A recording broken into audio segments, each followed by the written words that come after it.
Indian men's cricket టీంలో players కు BCCI గ్రేడ్లు ఆధారంగా యాన్యువల్ ఫీను చెల్లిస్తుంది.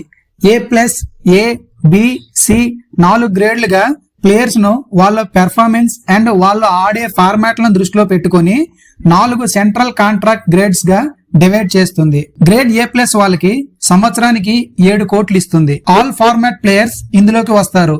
బుమ్రా, జడేజా లాంటి వాళ్ళు. గ్రేడ్ ఏ వాళ్ళకి సంవత్సరానికి 5 కోట్లు ఇస్తుంది. కీ ప్లేయర్స్ గిల్, సిరాజ్, రాహుల్, పాండ్యా, షమి, పంత్ లాంటి వాళ్ళు ఇందులోకి వస్తారు. గ్రేడ్ బి వాళ్ళకి సంవత్సరానికి 3 కోట్లు ఇస్తుంది. Experienced players, supporting players Kuldeep Yadav, Jaiswal, Suryakumar Yadav, Axar Patel లాంటి వాళ్ళు ఇందులోకి వస్తారు. గ్రేడ్ సి వాళ్ళకి సంవత్సరానికి ₹1 కోటి ఇస్తుంది. ఎమర్జింగ్ టాలెంట్స్ గైక్వాడ్, రింకు సింగ్, హర్షదీప్ సింగ్, సంజు శాంసన్ లాంటి వాళ్ళు ఇందులోకి వస్తారు. అయితే ఇప్పుడు ప్రెజెంట్ A+ గ్రేడ్ లో కేవలం 4 ప్లేయర్స్ మాత్రమే ఉన్నారు. కోహ్లీ, రోహిత్, బుమ్రా, జడేజా. వీళ్ళలో కోహ్లీ, రోహిత్ కేవలం ఓడిఐ ఫార్మాట్ ఒక్కటే ఆడుతున్నారు కాబట్టి వాళ్ళని A+ గ్రేడ్ నుంచి ఏ గ్రేడ్ కి పరిమితం చేయనున్నట్లు టాక్ నడుస్తుంది.